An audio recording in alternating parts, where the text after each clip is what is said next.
Hi guys, here we are in week 3 of our exploration of simplicity, and I hope you're enjoying and getting as much out of this program as I am in recording it and reflecting on this with you over these weeks together. So today I wanted to talk about, the title of this module is Revealed to You, and this was such a cool insight. I was absolutely blown away by the simplicity of this. I mean, all my insights come with a feeling of simplicity. They always come with a feeling of there's so much less to do than you think, right? I just feel the lightness and the simplicity in that. But this one was huge to me, and this is thanks very much to Dicken Bettinger. And I had read his book Coming Home and really enjoyed it. But after I'd spent some time with him, I reread the book and it meant so much more to me as a result of this insight. And I saw it written, like he points to it all the way through the book. I don't know why, I never saw it the first time around, but there you go. But the simplicity of this is so cool. So we're in this conversation and we're exploring the nature of the principles behind the human experience. And we're seeking an understanding, right? We're deepening our understanding of the principles and the space that the principles points to and the truth behind the principles. But this is what I saw. It's so simple. We don't even need to figure it out. We don't need to try and get a handle on the principles. That's what I spent so much time trying to get a handle on the principles, trying to understand them, trying to understand what it meant to not think about them, to not try and get it intellectually. I just did more thinking about how not to think about thinking about the principles or something. I don't know. It wasn't very helpful anyway. And it was very complicated. It wasn't simple at all. And what I saw was that when we kind of see the continuum, it's one of the first things I saw, that continuum of the busy and the quiet mind, right? And when we see that, like, health is found in the direction of the quieter mind, or the quieter mind is what kind of occurs as we go about this exploration. And which was a misunderstanding I had. I thought busier was better, quieter was just nothing going on, no one at home, nothing going on. Like, what's the point in that? And so my tendency was towards a busy mind. I really valued the busy mind. But as I started to get an appreciation of what we talked about last week, right? What starts to occur in the mind slowing down and getting a bit quieter, then that gave me a direction to look in. What does it mean to have a quieter mind? When we see that the thing that we're looking for, the feeling of touching that space, just can never be found in thought. It just doesn't exist at the end of a good thinking session. It just doesn't. And as we start to see that, as we start to get a sense of the spiritual nature of this conversation, as life touches us and we start to recognize and understand what that is, like we get an idea, we get a sense of the direction in which to look towards the space that we talked about last week. And what I noticed is that when we get less obsessed with what isn't real, right? When we start to look to what's real and true versus what's constantly shifting and changing in the world of form and thought, when we start to get really curious about that, like, what's actually real?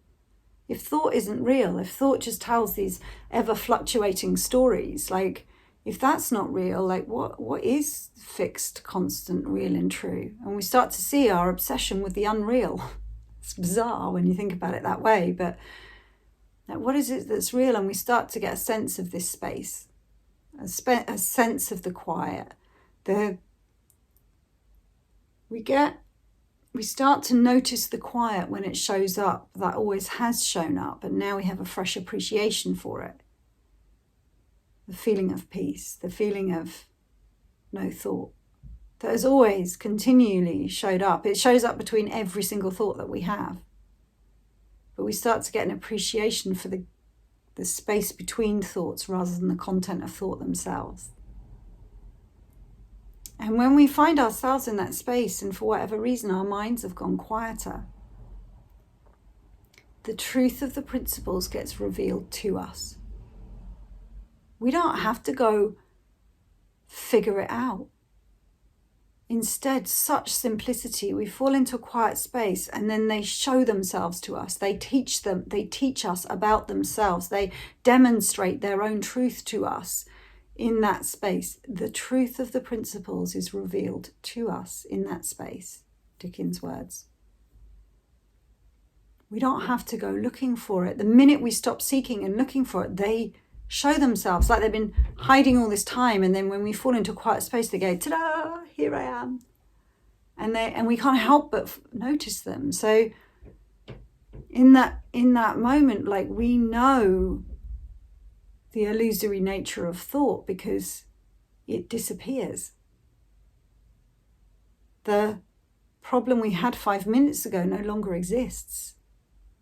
The painful thoughts are become a brief visitor in that space, and then off they go again, because we're comfortable in that space. We're comfortable with all thought, all feeling, all experience. We see the natural flow of thought in that space because it is illusory. It does appear and then disappear. It does apparate and then vanish. It does shift and change in every single moment. It's like sitting in a pile of clouds as they're shifting and changing the whole time. But we don't have to learn that about thought. We see it for ourselves because in that space, it evaporates. And it looks different and it changes in front of our eyes. So we know the illusory nature of it. We don't have to think about that. It's part of our experience. It's part of our experience. We don't have to create that. In the same way that if I look towards the sky, blue is revealed to me. I sit in that space and the illusory nature of thought becomes apparent, mainly because it disappears. So it's undeniably transient. It's undeniably illusory because it exists in one moment and not another. So it's only ever apparently there. And we get to see that for ourselves in that space. We get to know for ourselves the nature of consciousness. We get the feel of the neutrality and the peacefulness of the space before thought, in that space before thought, which sounds, I know, like I can't remember what it's called, like a self-confirming statement, but in that space we realize it becomes real for us, the neutral nature of consciousness, the ever-present nature of consciousness, the neutrality of it, the openness of it, the solidity of it. We get the sense that, and I know I've used this metaphor before, but it always comes to mind, as if you think about a big beautiful salad bowl, right? And in that salad bowl is scrunched up pieces of paper with words and sentences and drawings of puppies and people and families and planets and wars and viruses and flowers and everything known to man, every hunger, upset, angry, jealous, my sister, my brother, my kids, shouting, screaming, thumping, all of those ideas, good, bad, nice, physical symptoms, headaches, everything that we can think of, all written on an individual piece of paper and thrown into the salad bowl.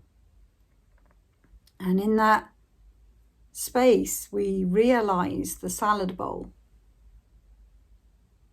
and the thoughts, that all the pieces of paper just look like pieces of paper rather than really important information we need to dive into. And it's like without understanding, we jump into that bowl of pieces of paper and now we're swimming through them, trying to keep our head above the top of the pieces of paper, and we pull open this one and read it, and then we pull open this one, read it, and we pull open this, read it, and our whole experience is nothing. We are drowning in paper balls with bits of writing on.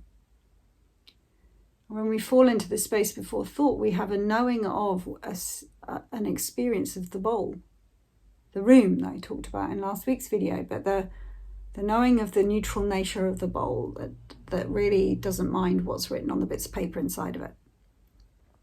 Like, we know that for ourselves. We know it like Like I know I'm touching my hand here. You know, undeniably, like it's just true for me in that moment. And then we know in that space as well, we know the nature of mind. So in that space we get filled up. It's like the bowl gets, the pieces of paper will vanish from inside the bowl and it gets filled up with this, I don't know, clear water. And that water is the love and the contentment and the feeling of being at home in our own skin that we've been looking for all this time. The bowl fills itself back up with those beautiful feelings. And the truth of mind, that is the truth of mind that gets revealed to us. It gets shown to us in that space. We don't have to figure out what mind is. Shall I call it God? Shall I not call it God? Do you have to believe in it? Do you have to have faith in it? No, you fall into that space and it fills you up undeniably. So you know the feeling of mind without ever having to think about it. In that space, our priorities get reordered and we come out of that space wiser. We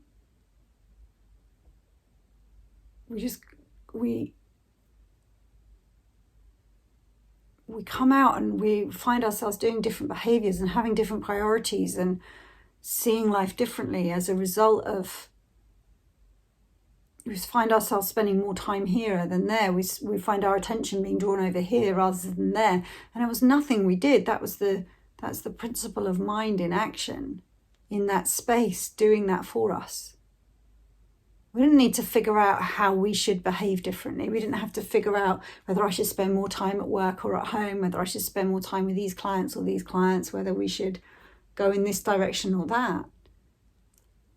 The wisdom of mind is revealed to us by its changing of our priorities. We watch our behavior and we see that we're not smoking anymore. We see that we're spending more time at work and less time at home, or more time at home and less time at work. Who knows, right? But more wisdom, more thriving, more health. The wisdom of mind in that moment of touching the space before thought, the wisdom of mind does its thing and is revealed to us as we go about our day-to-day lives. So the simplicity of this is, I guess the thing to take from this video is that you don't need to figure out the principles. Like, our only job is to look to the space that we talked about last week, to get curious about not this way, but something other. Not leaning into thought, but opening up. About sweeping aside all of thought, and there the space is. And letting the truth of the principles be revealed to us, instead of actively searching and seeking to understand them. It's like a night and day shift in my exploration. Like, so before this insight, I would spend my time watching videos and trying to get it and hoping to be hit by an insight and exploring my thinking and my problems and my challenges with my coaches. After this insight, I saw, well, if I want to see more about the principles, if I see that there's one solution, and that's a deeper understanding, and if I see that a deeper understanding comes to me when I throw away all thought, then if I want a deeper understanding about how the principles work, if I want a deeper understanding about how life really works, I'm never going to find those answers outside of myself. They're not in a book, they're not in a podcast, they're not in the words of a coach. Instead, when I enter that space, the truth of them gets revealed to me more and more deeply. That's the place to look. And that's a lot less to do than you might think. So life just gets simpler. One solution again, like if I want to know more about the principles, to open up to the space in which they are going to reveal themselves to me makes so much more sense. So I hope that is as mind-blowing for you as it was for me, and that it takes a whole load off your to-do list as you see that you don't need to figure out the principles, you just need to let them show themselves, the truth of themselves to you, which they are just waiting to do. I'll see you back next week for our final week together.